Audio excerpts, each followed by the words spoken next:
வணக்கம். இன்னைக்கு இந்த வீடியோவில் ரொம்ப அவசரமாக நம்ம ஒரு ப்ளவுஸ் தைச்சாலும் அதுக்கு சிம்பிளான மாடல் எப்படி தைக்கலாம் அப்படிங்கிறத நான் அந்த வீடியோவில் உங்களுக்கு ஈஸியாக புரிகிற மாதிரி சொல்லியிருக்கேன். இப்போ அந்த ப்ளவுஸில் நல்ல கிளாத்லேயும் லைனிங்லேயும் நான் முதுகு பக்கத்தை கட் பண்ணி எடுத்து வச்சுருக்கேன். இதில் வந்து எனக்கு தேவையான அகலம் உயரம் எல்லாமே நான் மார்க் பண்ணிட்டேன். இது வந்து பாக்களத்தில் கட் பண்ணுறது அப்படிங்கிறதுனால அந்த பாக்ஸ் வடிவத்துக்கு உள்பக்கமாக நான் வந்து ஒரு 1/4 இன்ச்சு வரைஞ்சி விட்டுட்டு அதில் கட் பண்ணியிருக்கேன். ஏன்னா அந்த பா வந்து கொஞ்சம் உள்ளடக்கமாக வரும். உங்களுக்கு நேரே வரணும் அப்படின்னா அந்த மேலே கொடுத்துருக்க அளவுலேயே கீழே கட் பண்ணிவிடுங்க.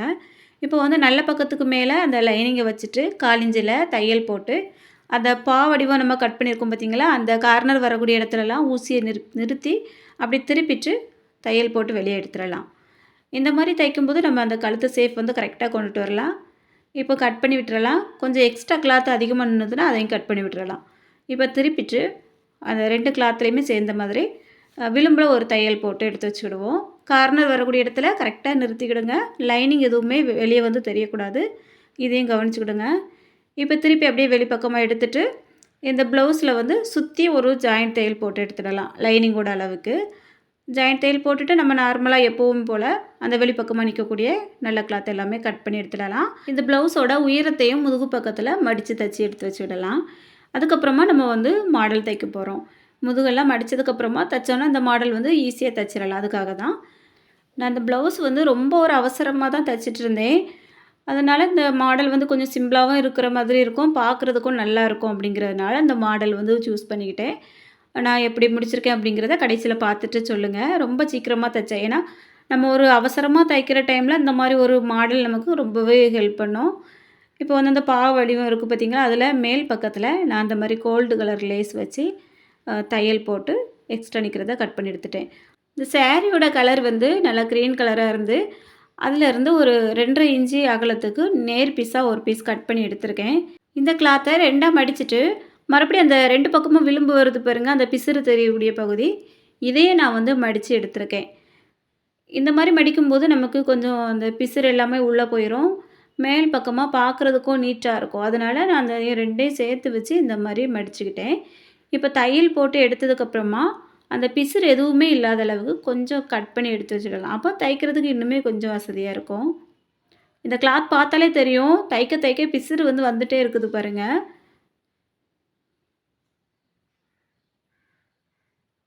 இப்போ அவ்வளோதான், நான் தையல் போட்டு எடுத்துட்டேன். இனி வந்து அந்த கிளாத்தை உள்பக்கமாக இருக்கக்கூடிய பிசுறை வந்து கட் பண்ணி எடுத்துட போகிறேன். எப்படி கட் பண்ணுறேன் அப்படின்னு பாருங்கள். அந்த தையல் போட்டிருக்கும் பாருங்கள், அந்த தையலுக்கு வெளிப்பக்கமாக நிற்கக்கூடிய கிளாத்து. இது எவ்வளோ பிசுறு இருக்குது பாருங்கள். இப்படி வச்சு நம்ம தைச்சிட்டே இருந்தோன்னா அந்த பிசுறு வந்து வெளியே வந்துட்டுருக்கும். தைக்கும்போது நம்மளுக்கு கொஞ்சம் டிஸ்டர்பாக இருக்கும். இன்னொரு பீஸும் 2.5 இன்ச்சு அளவுக்கு எடுத்து வச்சுருக்கேன். இது வந்து ஒரு 15 இன்ச்சு நீளம் இருக்கும். இதையும் 2ஆக மடிச்சுட்டு நான் வந்து விளிம்பில் ஒரு 1/4 இன்ச்சு அளவுக்கு மட்டும் தையல் போட்டுவிட போகிறேன். இதை அப்படியே திருப்பி எடுத்துடலாம். இப்படி தைக்கும்போது கெட்ட பக்கத்தில் தைச்சிட்டு நல்ல பக்கத்தில் திருப்பி எடுக்கணும். இந்த மாதிரி திருப்பி எடுத்தோன்னா நமக்கு இந்த மாதிரி மாடல் எல்லாம் தைக்கிறதுக்கு கொஞ்சம் வசதியாக இருக்கும். பிசுறு எல்லாம் உள்பக்கம் போயிடும் பாருங்கள், அப்போ நீட்டாக இருக்கும். இப்போ திருப்பி எடுத்துட்டேன். இந்த பீஸை நான் அப்படியே 2ஆக கட் பண்ணிவிட போகிறேன். 2 பீஸ் மட்டும் போதும், அதனால் 2ஆக மடிச்சுட்டு கட் பண்ணி எடுத்துட்டேன். இப்போ வந்து அந்த முதுகு பக்கத்தை 2ஆக மடிச்சுட்டு சென்டரில் ஒரு மார்க் பண்ணிடலாம்.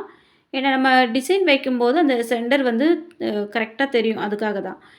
இப்போ அந்த கழுத்தோட வடிவத்தையும் கீழே அப்படியே நேரே கோடு போட்டு 2 பக்கமும் கோடு போட்டு மார்க் பண்ணி விட்டுறலாம். ஏன்னா இதுவும் நம்ம வந்து அந்த மாடல் வைக்கிறதுக்கு கொஞ்சம் வசதியாக இருக்கும்.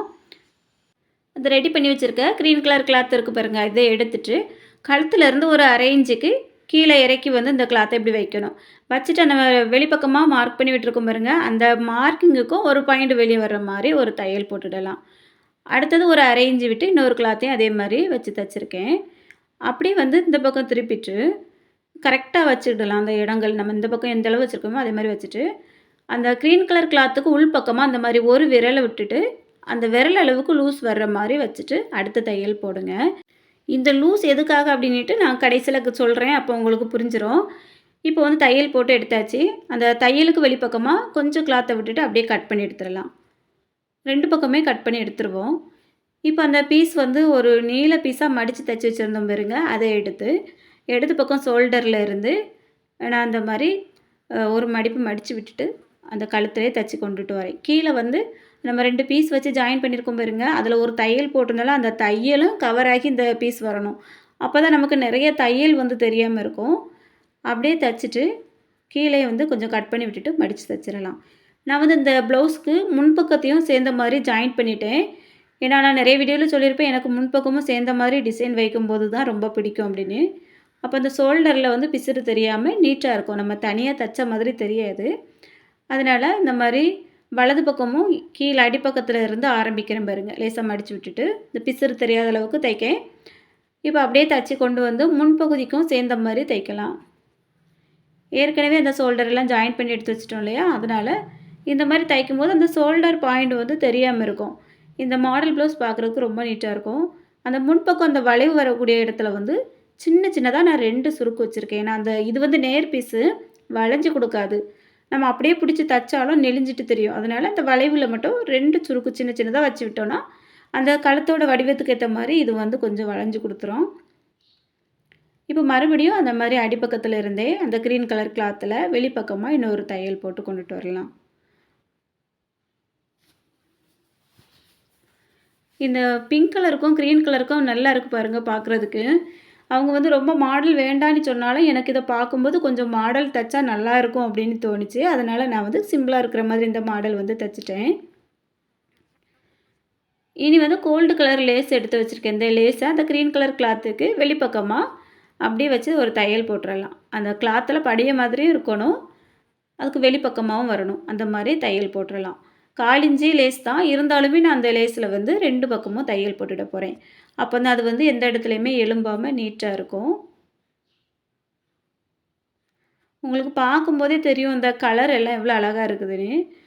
உண்மையாகவே இவங்க கட்டும்போது ரொம்ப சூப்பராக இருக்கும். ஏன்னா அந்த க்ரீன் கலருக்கும் பிங்க் கலருக்கும் அவ்வளோ ஒரு அழகாக இருக்குது.